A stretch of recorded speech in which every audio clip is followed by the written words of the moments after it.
Hello प्यारे बच्चों, welcome back on my YouTube channel NCERT with Kamal. और आज के वीडियो के अंदर हम लोग यहाँ पे जानने वाले हैं पदार्थ किसे कहते हैं। आज हम लोग पदार्थ के बारे में जानेंगे, ये पदार्थ होता क्या है। तो चलिए शुरू करते हैं। तो सबसे पहले हम यहाँ पे देखते हैं पदार्थ किसे कहते हैं। देखिए पदार्थ होता क्या है। तो ऐसा कोई भी वस्तु, ऐसी कोई भी वस्तु हो सकती है वो, ठीक है, आपको ध्यान रखना है। ऐसी कोई भी वस्तु जो स्थान घेरती है, यानी कि हमारे पर्यावरण में कोई भी वस्तु जो क्या करे, स्थान घेरे, थोड़ा जगह को ठीक है ऑक्यूपाई करे, जिसका द्रव्यमान हो और साथ में उसका क्या हो, द्रव्यमान, यानी वो किसी न किसी पदार्थ से क्या हो, बनी हो। द्रव्यमान मतलब जानते हो ना, पदार्थ से बनी हो, ठीक है। और साथ ही उसका अनुभव हम अपनी ज्ञानेंद्रियों से कर कर सके। यानी कि तीन बातें आपको क्लियर रखनी है पदार्थ को पहचानने के लिए। पहली बात तो क्या करे, वो स्थान को घेरे, ठीक है कि नहीं। इसका कुछ ना कुछ क्या होना चाहिए, द्रव्यमान होना चाहिए, यानी वो किसी न किसी पदार्थ से बना हुआ होना चाहिए, उसकी मात्रा, उसकी कुछ ना कुछ मात्रा होनी चाहिए।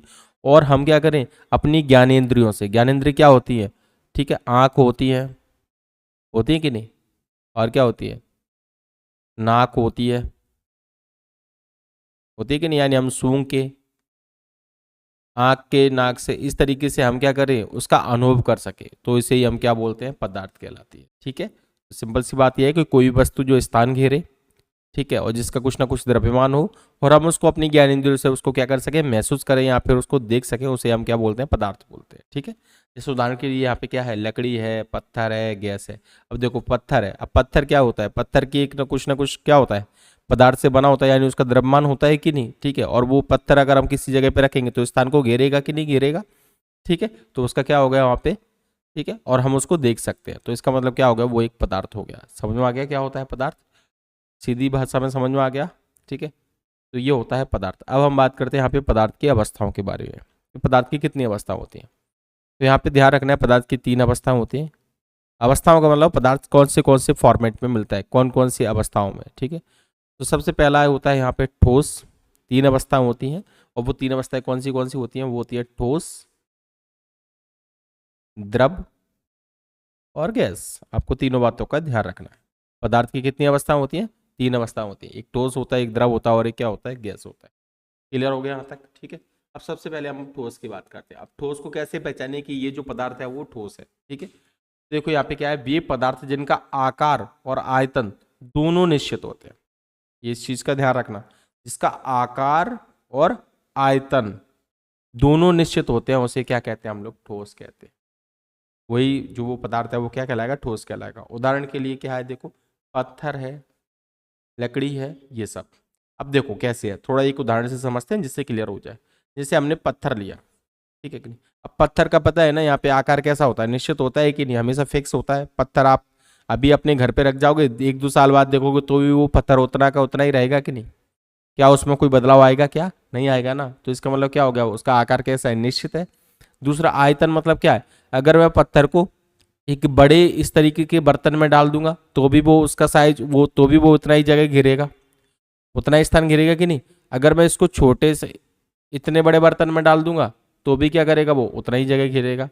इसका मतलब क्या हो गया, उसके आकार और आयतन दोनों के ऐसे हैं, निश्चित है, ठीक है, यानी कि वो उतनी ही जगह घेरता है, ठीक है। तो उसको क्या बोलते हैं हम लोग यहाँ पे, उसको हम ठोस बोलते हैं। क्लियर हो गया। तो वे पदार्थ जिनका आकार और आयतन दोनों कैसे हो, निश्चित हो, उसे हम क्या बोलते हैं, ठोस कहते हैं। पहली बात क्लियर हो चुकी है कि नहीं, ठीक है। ये तो बिल्कुल क्लियर हो गया होगा आपका, क्या होता है ये, समझ में आ गया है क्या नहीं, ठीक है। अब आते हैं हम लोग अपने नेक्स्ट पॉइंट पे। हमारा नेक्स्ट पॉइंट क्या है यहाँ पे, हमारा नेक्स्ट पॉइंट है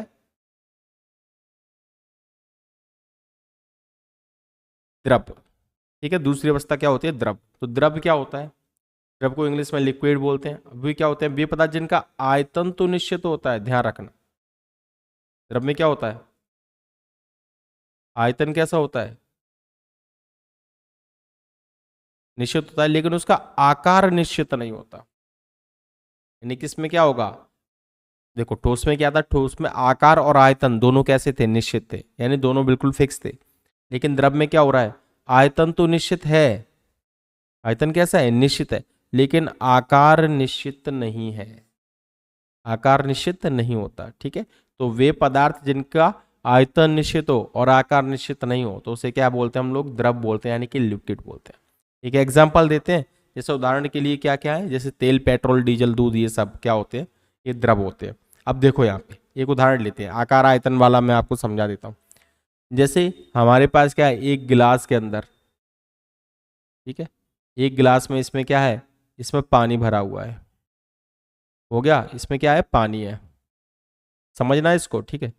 अब इसमें देखो इसका आयतन, जैसे इसके अंदर मान लो 250 ml पानी है, 250 ml पानी है, ठीक है, 250 ml पानी है। और इसी पानी को मैं एक बड़े बर्तन में, इससे बड़ा बर्तन मैंने लिया ये वाला, ठीक है, और इस पानी को मैंने इसमें क्या कर दिया, डाल दिया। इसमें डाल देंगे तो पानी कहाँ है, ऐसे नीचे आ जाएगा कि नहीं, देखो आ जाएगा कि नहीं, समझ में आ गया। अब ये बताओ मुझे, क्या ये 250 ml पानी जब इसके अंदर जाएगा, क्या वो 300 ml हो जाएगा, क्या नहीं होगा ना, फिर भी वो कितना रहेगा, 250 ml ही रहेगा कि नहीं। तो इसका मतलब ये हो गया कि उसका आयतन तो कैसा हो गया, निश्चित हो गया, आयतन में कोई बदलाव नहीं आया। लेकिन जब आपने इस, देखो यहाँ पे ये बर्तन के आकार में था, ये गिलास के आकार में, लेकिन जब इस वाले बर्तन में डालो तो पानी इसके आकार ले लिया, तो आकार क्या हो गया, बदल गया कि नहीं, देखो पानी का आकार क्या हो गया, बदल गया कि नहीं, ठीक है। तो जैसे हम क्या होते हैं, गिलास में पानी डालते हैं तो गिलास जैसा होता है, ठीक है कि नहीं। अगर हम उसी पानी को थाली में डाल देंगे तो थाली का आकार ले लेगा। तो इसका मतलब ये होता है कि द्रव का आकार क्या होता रहता है, बर्तन या फिर किसी भी जो बर्तन होता है उसके अनुसार क्या होता रहता है, बदलता रहता है, क्षेत्र के अनुसार बदलता रहता है। तो उसको ही हम क्या बोलते हैं, द्रव बोलते हैं। क्लियर, समझ में आ गया क्या होता है। तो इसीलिए बोला गया है कि वे पदार्थ जिनका आयतन तो निश्चित होता है लेकिन आकार निश्चित नहीं होता, तो उसे हम क्या बोल देते हैं, द्रव बोल देते हैं। अब तो क्लियर बात हो गई होगी, ठीक है, समझ में आ गया द्रव। इसके बाद आता है यहाँ पे ठोस। अब ये ठोस क्या होता है, ठीक है, अब हम ठोस के बारे में बात करते हैं। तो देखिए ठोस क्या होता है, ये तो हमने समझ लिया है ना, तो इसको हटा देते हैं। अब हम ठोस के बारे में बात करते हैं। ठोस क्या है, तो देखो वे पदार्थ जिनका आकार और आयतन दोनों ही निश्चित नहीं होते। इसमें ना तो आकार निश्चित होता है और ना ही आयतन निश्चित होता है, दोनों ही निश्चित नहीं होते, उसे क्या कहते हैं, गैस कहते हैं। समझ में आ गया आप लोग को, तीनों समझ में आ गए। ठोस क्या होता है, जिसमें आकार और आयतन दोनों निश्चित होते हैं, ठीक है। द्रव क्या होता है, जिसमें आयतन तो निश्चित होता है, आयतन क्या होता है, निश्चित होता है, लेकिन उसका आकार क्या होता रहता है, बदलता रहता है।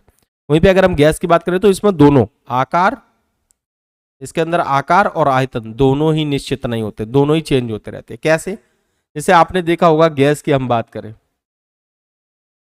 ठीक है, जितनी भी जो गैसेस होती हैं जैसे कि नाइट्रोजन, हाइड्रोजन है, ये सब क्या है, इनका आकार बदलता रहता है और इनका आयतन भी बदलता रहता है। आकार तो आपको पता है, जैसे सिलेंडर में गैस होती है कि नहीं, एक सिलेंडर के अंदर गैस होती है, ठीक है, तो उसका जो आकार है वो कैसा होता है, तो वो देखो जब गैस सिलेंडर के अंदर होती है तो उसका आकार ले लेगी, अगर छोटे किसी और सिलेंडर में डालेंगे तो उसका आकार ले लेगी, तो आकार बदल गया। वहीं पे अगर हम आयतन की बात करें, अब हम किसकी बात कर रहे हैं, आयतन की, तो आयतन का इस पे क्या होता है, तापमान का प्रभाव पड़ता है। सुबह के टाइम इसका आयतन कुछ और होगा, यानी अगर हम इसको तौलेंगे ना, मापेंगे, तो गैस का आयतन कुछ और होगा, यानी इसकी तौल कुछ और होगी। मान के चलो 1 kg है सुबह के टाइम पे, ठीक है, तो दिन के टाइम में इसका भार कितना हो जाएगा, 1.1 कुछ kg हो जाएगा, यानी थोड़ा सा क्या हो जाएगा, बढ़ जाएगा। इसका आयतन क्या होता रहता है, कम ज़्यादा होता रहता है, थोड़ा बहुत कम ज़्यादा होता रहता है, ठीक है, यानी कि मौसम का इस पर प्रभाव पड़ता है। समझ में आ गया। तो इस तरीके से, तो इसको ही क्या बोलते हैं हम लोग यहाँ पे, क्योंकि कण थोड़े से दूर हो जाते हैं तो इसमें क्या हो जाता है, इसका आयतन क्या होता रहता है, बदलता रहता है। तो ये होती है गैस। समझ में आया, तो क्लियर हो गया होगा क्या होती है पदार्थ की कितनी अवस्था होती है, पदार्थ क्या होता है।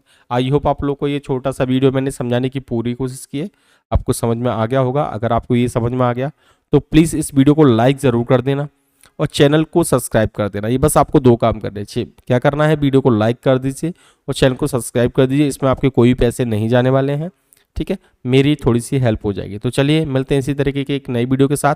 अगर आपकी कोई भी कंप्लेंट हो या फिर कोई भी अगर आपको और भी टॉपिक वीडियो बनवाने हैं तो कमेंट बॉक्स में आप उस वीडियो का नाम लिख देना, मैं उस पर वीडियो बना दूंगा। मिलते हैं नई वीडियो के साथ, तब तक के लिए जय हिंद, वंदे मातरम।